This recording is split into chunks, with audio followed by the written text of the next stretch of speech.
우리 금방 특성도 들으셨지만은 어와나라든지 유치부라든지 영아부부터 또 청소년부, 청장년부에 이르기까지 우리 동숲교회는 그야말로 교육이 특화된 교회고 정말 다른 어느 교회에 자랑할 만한 그런 교회 학교를 가진 교회입니다. 너무나도 자랑스럽죠.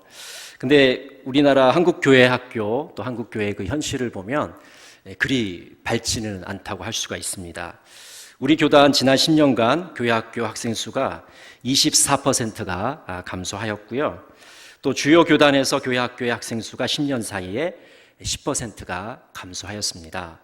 그래서 지금 전국에 교회 학교가 없는 교회들이 50% 이상을 육박하게 됩니다. 그러니까 우리나라에 있는 교회 중에 둘 중에 하나는 교회 학교가 없다는 겁니다.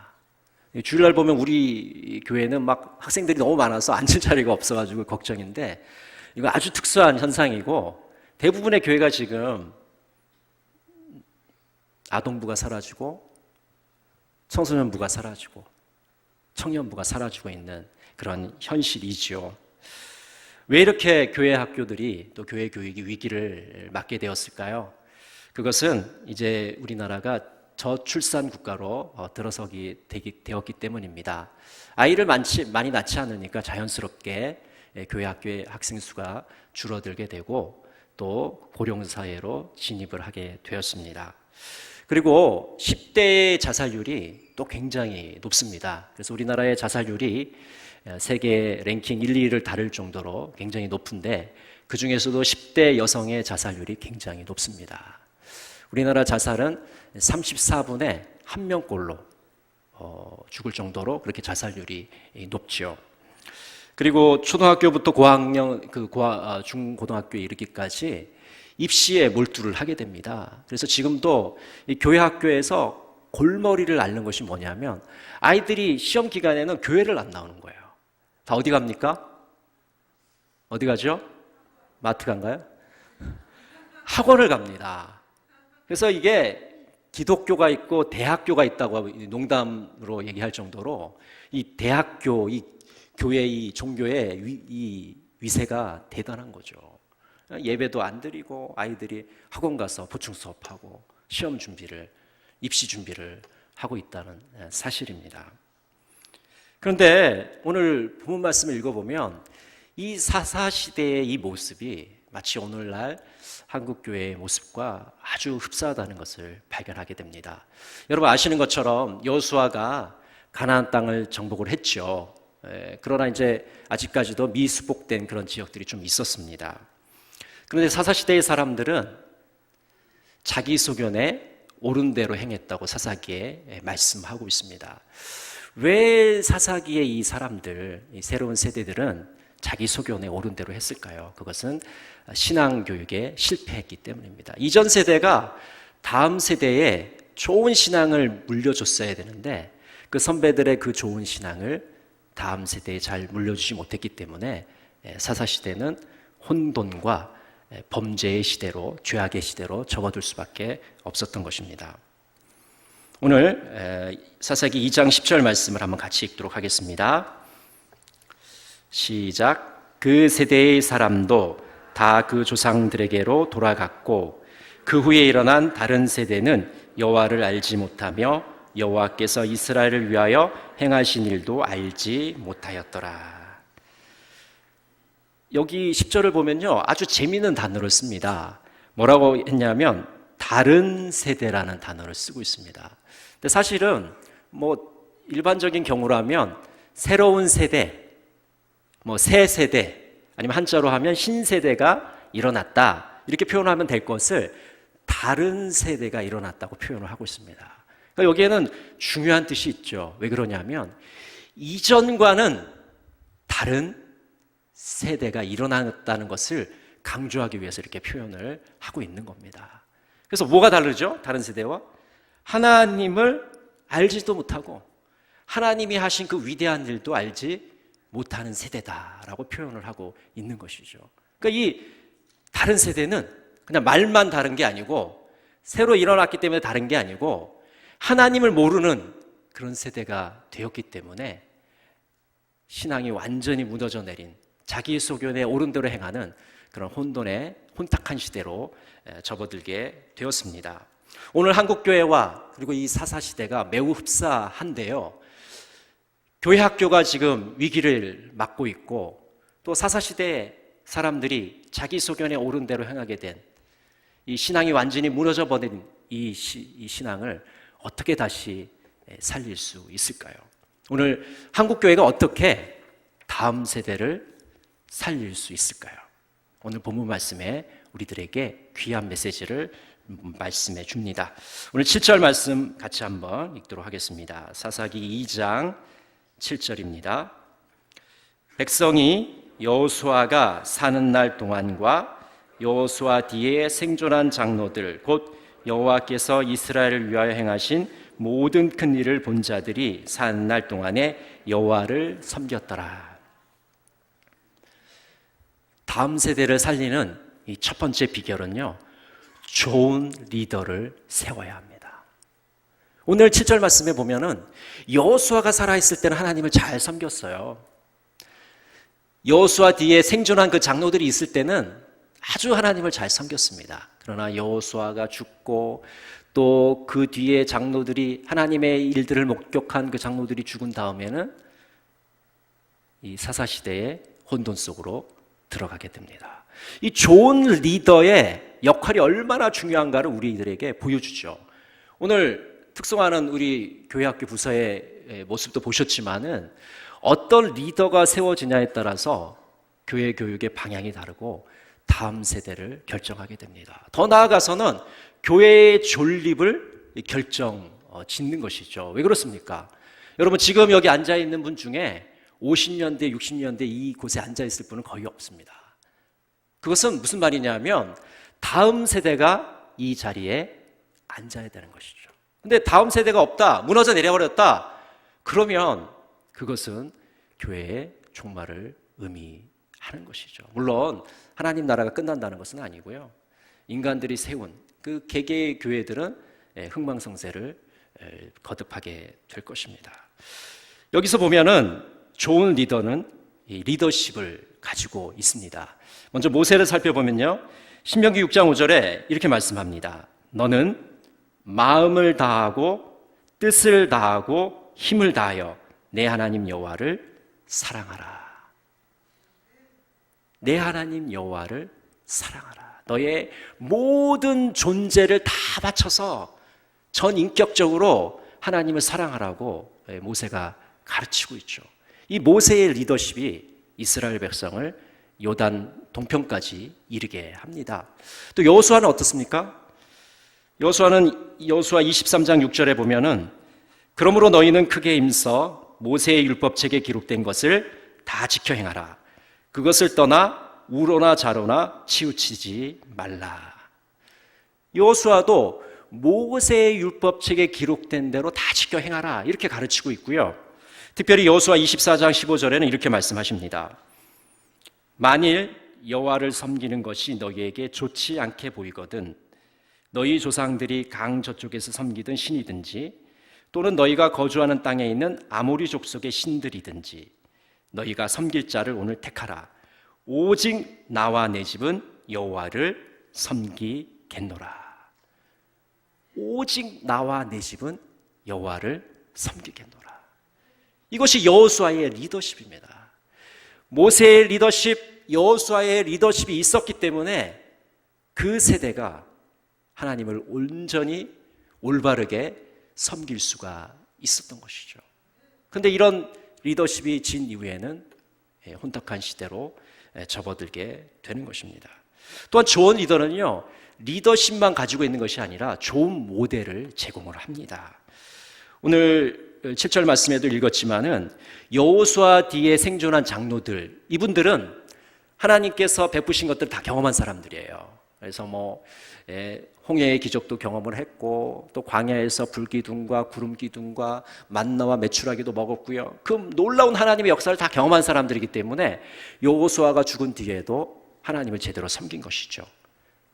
그런데 이 장로님들이 다 돌아가신 이후에는 이스라엘 백성들이 하나님께 불순종하고 하나님과 맺은 언약을 지키지 않는 것을 우리가 볼 수가 있습니다. 그러니까 중요한 것은 어떤 모델을 보여주느냐. 이 여호수아가 죽은 뒤에 생존한 이 장로님들은 자신의 삶으로 그 하나님을 체험한 것을 백성들에게 보여준 거죠. 하나님 말씀을 어떻게 지키는지, 하나님 말씀에 어떻게 순종해야 되는지를 오롯이 보여주었다는 것이죠. 말로만 보여준 게 아니고 몸으로 이스라엘 백성들에게 하나님을 섬기는 것은 이런 것이다라는 좋은 본보기를 보여주었기 때문에 이스라엘 백성들이 그 장로님들이 살아 계실 때는 하나님을 잘 섬기게 됩니다. 그러니까 결국 리더가 선한 영향력을 미치고 그리고 어떤 모델을 보여주냐에 따라서 다음 세대를 살리기도 하고 죽이기도 할 수가 있는 것이죠. 그래서 어떤 리더를 세우느냐가 굉장히 교회 교육에 있어서 다음 세대를 존립시키는 데 있어서 가장 중요한 요소가 되는 것이죠. 두 번째는요, 하나님을 체험해야 합니다. 오늘 10절 말씀을 다시 한번 읽어보겠습니다. 사사기 2장 10절 말씀 같이 한번 읽겠습니다. 그 세대의 사람도 다 그 조상들에게로 돌아갔고 그 후에 일어난 다른 세대는 여호와를 알지 못하며 여호와께서 이스라엘을 위하여 행하신 일도 알지 못하였더라. 광야에서 하나님을 경험한 그 세대와 새롭게 일어난 이 다른 세대, 이 새로운 세대의 차이점은 근본적으로 하나님 체험에 있습니다. 하나님을 아느냐 모르느냐, 하나님이 하신 그 일을 목격했느냐 안 했느냐에 따라서 결정적인 차이가 난 것이죠. 하나님을 체험했느냐 안 했느냐, 이것은 신앙교육에 있어서 너무나도 중요한 요소입니다. 하나님을 체험하는 것이죠. 욥기 42장 5절은 이렇게 말씀합니다. 내가 주께 대하여 귀로 듣기만 하였사오나 이제는 눈으로 주를 배움나이다. 너무나도 유명한 욥기의 구절이죠. 여러분, 사실 욥은요, 귀로만 듣는 것은 아닙니다. 하나님을 잘 믿었던 사람이에요. 동방의 의인입니다. 근데 욥이 고난을 통해서 하나님을 더 깊이 만나면서 하는 고백은 내가 전에 믿었던 거는 귀로 듣는 거, 소문으로 듣는 거, 풍문으로 듣는 것 같았습니다. 근데 이제 하나님을 내 눈으로 보는 것 같습니다라고 고백을 하고 있는 것이죠. 무슨 말씀입니까? 우리가 하나님을 믿는다는 것이 그냥 그저 소문으로 풍월로 듣는 것이 아니라는 겁니다. 풍문으로 듣는 것이 결코 아니라는 거죠. 하나님을 체험해야 하는 겁니다. 이것이 바로 욥기가 우리에게 말씀해 주는 다음 세대를 살리는 비결이라고 할 수가 있습니다. 드루 대학의 교수이자 교회의 미래학자인 레너드 스윗이 다음과 같은 책을 썼습니다. 포스트 모던 순례자라는 그런 책을 썼는데요. 이 책에서 EPIC, 에픽이라는 중요한 요소를 우리들에게 가르쳐주고 있습니다. 이 요소가 바로 우리 동순교회의 통합교육의 기반이 되는, 교회 학교의 목표가 되는 아주 중요한 정신입니다. 그러니까 지금 모던 시대에서, 현대사회에서 포스트 모던 사회로 넘어가는, 어떻게 이것을 잘 교회들이 넘어갈 것인가에 대한 지혜를 가르쳐주는 책입니다.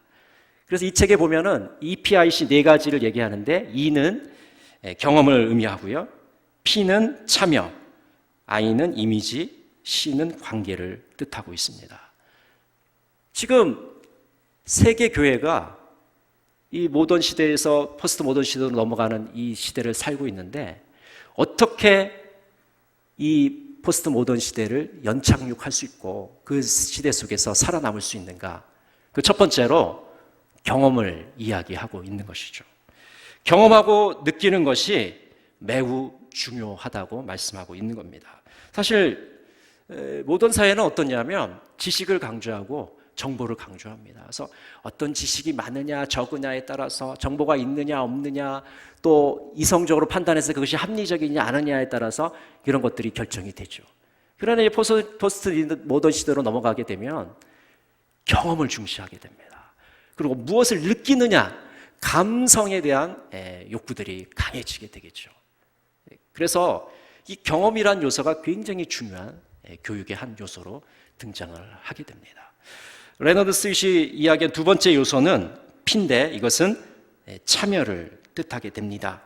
이제 포스트 모던 시대의 사람들은 그냥 남이 대신해주는, 남이 내 대신 일을 해주는, 느껴주는, 남이 내 대신 참여하는 그런 것이 아니라 직접적으로 그것에 참여하기를 원한다는 사실입니다. 그래서 여러분 요즘에 보면은 뭐 컴퓨터라든지 뭐 인터넷이라든지 여러 이 멀티미디어를 통해서 사람들이 서로 소통하고 쌍방향의 커뮤니케이션이 일어나는 것을 보게 됩니다. 그래서 대표적으로 요즘 유명한 것이 카톡이죠. 카톡. 예, 가만히 있으면 까똑 뭐 이런 것도 이제 들리게 되는데 얼마나 부지런히 많이 하는지 모르겠어요. 그냥 사람들이 그냥 손가락이 보이지 않도록 열심히 합니다. 네, 돈이 나오는 것도 아닌데 정말 열심히 해요. 왜 그렇습니까? 참여를 원하는 거죠. 서로 상호작용을 하기를 원합니다. 권위주의 시대는 어떻습니까? 위에서 아래로 명령하고 하달하면 되는 거죠. 내 명령을 들어라. Yes, sir. 이렇게 하면 끝이 나는 거예요. 근데 지금 이 포스트 모던 시대에 들어가서는 어떻습니까? 내 명령을 들어라. 그러면 밑에서 너나 잘해라. 이렇게 합니다. 안 되는 거예요. 이 새로운 세대들과 소통을 하려면 참여를 해야 되고 그 소통의 코드를 읽어야지만 그들의 마음을 얻을 수가 있는 것이죠. 소통이 안 되는데 무엇인가를 이야기하고 무엇인가를 나누기는 어렵다는 것이죠. 세 번째 I는 이미지를 뜻하고 있습니다. 이 모던 사회의 사람들은 문자를 굉장히 중요시합니다. 뭐 책이라든지 또 글자라든지 뭐 이런 부분, 이 모든 지식들이 문자에 근거를 하죠. 근데 이 포스트 모던 시대로 넘어와서는 이미지를 굉장히 중요시합니다. 그래서 우리가 TV에서도 그런 걸 많이 느끼는데요. 무슨 광고를 한 것 같은데 저게 지금 자동차 광고일까? 아니면 음료수 광고일까? 아니면 저게 염색약 광고일까? 전혀 모릅니다. 알 수가 없어요. 뭘 광고했는지 뭘 사라고 하는지는 모르겠어요. 무슨 얘기를 하려고 하는 겁니까? 그 광고 속에서 이미지를 심어주는 거죠. 이 물건이 어떤 좋은 점이 있고 이 기계는 이게 좋고 그렇게 해서 광고하는 것이 아니라 그 짧은 시간에 깊은 임팩트를 줘서 인상을 줘서 사람들로 하여금 그것을 사도록 만드는 겁니다. 무의식 속에 도장을 찍어서 그 물건을 보면 자동적으로 손이 가도록 만들어 놓는 것이죠. 이미지의 시대입니다. 그래서 이 새로운 세대의 교육은 이미지를 강조하고 그 이미지를 통해서 예수 그리스도를 소개하고 진리를 전달하는 방편으로 삼을 때 강력한 무기가 된다는 것이죠. 마지막으로 C는요, 관계를 뜻하고 있습니다. 관계가 살아있는 공동체, 그것이 다음 세대를 살리는 비결이라고 말씀하고 있는 것이죠.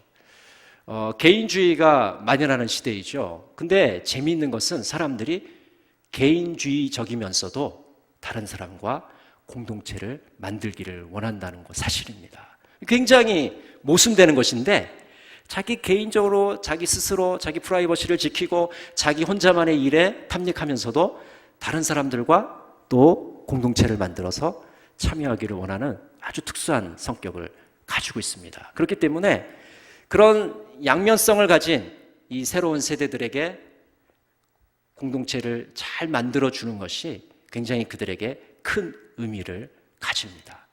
여러분, 학교 교육이나 우리 한국 교회의 대부분의 교회의 교육은 어떻습니까? 그냥 같은 또래 학생들에게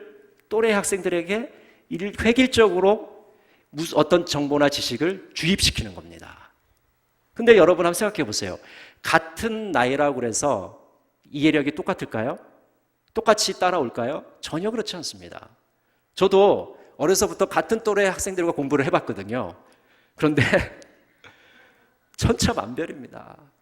엎드려 자는 사람, 그 시간에 딴짓하는 사람, 열심히 필기하고 따라가는 사람, 한 교실에 수많은 종류의 유형들이 있습니다. 왜 그럴까요? 자는 학생들은 다 공부를 다 했기 때문입니까? 이해를 너무 잘해서 쉬는 것일까요? 그렇지 않습니다. 같은 나이라도 그 이해력이 전혀 다릅니다. 근데 우리는 나이가 단순히 같다는 이유로 학생들을 한 교실에 때려넣고 거기서 일방적으로 주입식으로 머릿속에 집어넣고 있다는 것이죠. 그 속에서 어떤 창의력이라든지 새로운 것이 나올 수가 없는 것이죠. 근데 여러분, 우리 동순교회 교육은 어떻죠? 통합교육을 하고 있죠. 통합교육은 1학년 학생부터 초등학교 6학년 학생까지, 또 중1부터 고3까지 이렇게 통합적으로 수직적인 인간관계를 갖도록 만듭니다.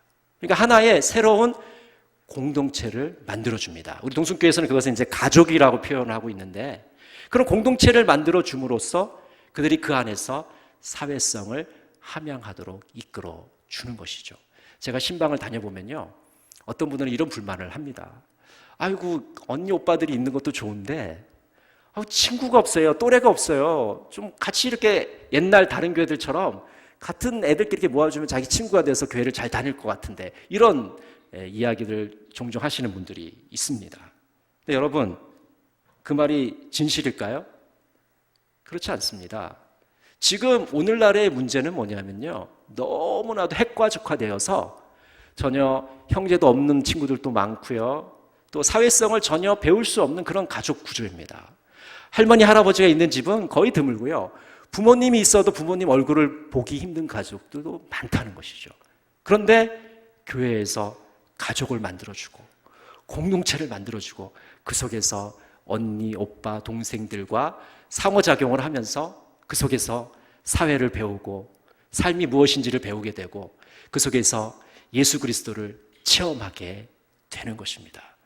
그래서 결국은 교육이라는 것이 짜져 있는, 주어져 있는 교육을 무조건 머릿속에 집어넣어주는 것이 아니라 서로 부대끼면서 웃으면서 또 뒹굴면서 서로 싸우기도 하면서 그 속에서 진리를 몸으로 경험하게 되는 거죠. 체험하게 되는 겁니다. 그 속에서 인생을 배우게 되는 것입니다. 엄청난 힘과 능력이 있는 그런 교육 방식인 것이죠. 우리가 그 본질을 알게 되면 얼마나 엄청난 것인가를 우리가 알 수가 있습니다. 우리 한국교회 교육이 일반 학교의 교육을 따라가다가 지금 공교육도 다 망해버렸고요, 교회 교육도 지금 위기에 봉착해 있습니다. 둘 다 지금 자초 위기에 있습니다. 언젠가 깔아앉을지 모를 정도. 근데 우리 동순교회는 미리 준비해서 통합교육을 실시함으로 말미암아 정말 다른 모든 교회들에게 앞선 교회로서 좋은 영향력을 미치고 있다는 겁니다. 물론 완전하지는 않습니다. 완벽하지 않습니다. 보완해야 될 점들이 굉장히 많죠. 그러나 그 방향만은 지금 아주 잘 가고 있다는 사실입니다. 다음 세대를 살릴 수 있는 비결이 바로 여기에 있는 것이죠. 작년 2015년도에 장신대에서 2명의 교수님께서 어떻게 하면 한국교회를 살릴 수 있을까? 다음 세대를 살릴 수 있을까? 교회 교육을 살릴 수 있을까? 연구 보고서를 썼는데요, 5가지 팁을 우리들에게 주고 있습니다. 그 첫 번째 팁은 뭐냐면요, 공교육과 연계해야 한다는 것입니다. 지금 교회 학교를 보면요, 다른 교회들을 보면 이게 한국교회 교회들이 학교 교육 따로 놀고요, 교회 교육 따로 하고 또 나머지 교육들이 다 따로 놉니다. 마치 따로 국밥처럼 그냥 다 따로따로 해요. 그러니까 아무런 교육의 연계성이 없고 파워가 나타나지 않습니다. 학교 교육을 학교 교육대로 그대로 가고 있고 교회 교육을 교육대로 그대로 가고 있고 서로의 접촉점을 찾을 때 그 속에서 굉장한 시너지 효과가 발생하게 되는 것이죠. 두 번째 팁은 이겁니다. 평생 학습의 생태계를 마련하는 것이죠. 그래서 어린이들만 공부하는 것이 아니라 청년들도 공부를 하고 어르신들도 공부를 하고 중년들도 공부를 하고 평생 동안 공부할 수 있는 환경을 교회에서 마련해 주는 것이죠. 이런 학습의 생태계를 마련해 줌으로 해서 정말 다음 세대가 살고 또 모든 세대가 서로에게 좋은 영향력을 미칠 수 있게 된다는 것입니다. 이 세 번째 팁은요, 플랫폼을 통한 스토리텔링입니다. 이 플랫폼이라는 것은 우리 옛날식으로 하면 마당이에요. 마실 가는 거 아시죠? 마실에 가서 예전에 보면은 여름에 그렇잖아요. 평상 위에서 모깃불 피워놓고 수박 착착착착 잘라가지고 하나씩 다 깨물으면서 뭐 개똥이네가 어떻네, 뭐 철수네가 어떻네 앉아가지고 뭐 또 참외 먹으면서 그런 얘기 했잖아요. 교회가 플랫폼이 돼야 된다는 거죠. 마치 기차를 기다리는 대합실처럼 많은 사람들이 와서 이 속에서 서로 이야기를 나누고 소통이 일어나고 이 속에서 정보가 서로 교환되면서 이것이 진정한 마실이 돼야 된다는 겁니다. 근데 한국교회는요, 지금 모습이 보면 플랫폼이 아니라 온 사람도 내쫓는 그런 경향이 굉장히 심합니다. 왜 그렇습니까? 수상한 외부인이 들어오면 교회 물건을 훔쳐가니까 안 된다는 거죠. 이게 어지럽히니까 안 된다는 거죠. 문들을 전부 다 꽉꽉 잠궈 놓고 일주일에 한 번씩만 이 놀라운 공간을 쓰고 있다는 기적적인 현상이 우리 한국교회에 지금 벌어지고 있다는 거죠. 일주일에 한 번 쓰려고 이 놀라운 공간들을 다 잠가 놓고 있습니다. 근데 우리 동순교회는 놀랍게도 모든 공간들을 매일 열어놓고 모든 사람들이 신청하는 사람들이 쓸 수 있도록 지금 하고 있습니다. 여러분, 이 놀라운 사실을 모르셨죠? 그냥 불편한 줄 아셨죠? 우리 좀 쓰려고 그러는데 벌써 딴 팀이 쓰고 있어. 뭐 쓸 데가 없어. 불평은 나오는데 사실 이게 얼마나 놀라운 일인지는 아무도 모른다는 거예요. 여러분, 한국교회 이렇게 공간을 공유하는 교회가 있나요? 없습니다. 대부분의 교회는 외부인들이 오는 게 싫어요. 여기 와서 어지럽히고 이 교회의 어떤 정해져 있는 질서를 해트리는 것을 아주 싫어합니다. 근데 우리 동순교회는 뭐 내부인, 교인이든지 또 외부인이든지 신청하는 사람 누구든지 그 공간을 쓸 수 있도록 해주시고 배려하는 것이죠. 이것은 굉장히 혁명적인 것입니다. 충격적인 겁니다. 어떻게 보면 우리가 깨닫지 못해서 그렇지 정말 놀라운 겁니다. 여러분, 이 좋은 공간을 일주일 동안 문 닫아 놓고 주일날 하루만 쓴다고 생각해 보십시오. 하나님이 과연 기뻐하실까요? 그것이 예배당을 제대로 지키는 것일까요? 그렇지 않습니다. 하나님이 기뻐하시는 것은 믿지 않는 사람들이 와서 예수를 만나는 것이고, 믿지 않는 사람들이 마시를 다리듯 교회를 다니면서 가랑비에 옷이 젖듯이 그들이 예수 그리스도를 알게 되고 주님의 품으로 한 걸음씩 한 걸음씩 더 가까이 나오는 것입니다. 이것이 바로 다음 세대를 살리는 것이죠. 마지막으로 5번째 팁은 이렇게 얘기했습니다. 체험학습이 중요하다. 그래서 아까 말씀드린 대로 경험해야 된다는 거죠. 학생들이 직접 찾아가서 보고 느끼고 맛보고 서로 토론하고 나누면서 그 속에서 변화를 이끌어내야 한다고 이야기하고 있습니다. 여러분, 2015년도 1월 월스트리트 저널에 보면 특집으로 문 닫는 유럽 교회들이라는 제목으로 유럽 교회들을 소개하고 있습니다. 네덜란드와 영국과 독일, 그 외의 유럽 교회들이 지금 텅텅 비어간다는 거죠. 교인들은 다 떠나고 그 건물은 유지할 수가 없어서 어떤 곳은 옷가게로, 어떤 곳은 체육관으로, 심지어 어떤 곳은 술집으로, 더 심한 곳은 이슬람 사원으로 지금 바뀌고 있다. 그것을 특집으로 다루었습니다. 여러분, 그 다음 차례는 어디일까요? 그 다음 차례는 여러분 잘 아시는 것처럼 우리 한국교회입니다. 지금 한국교회가 자초 위기에 놓여 있습니다. 심폐소생술이 필요한 그런 위기에 지금 처해 있습니다.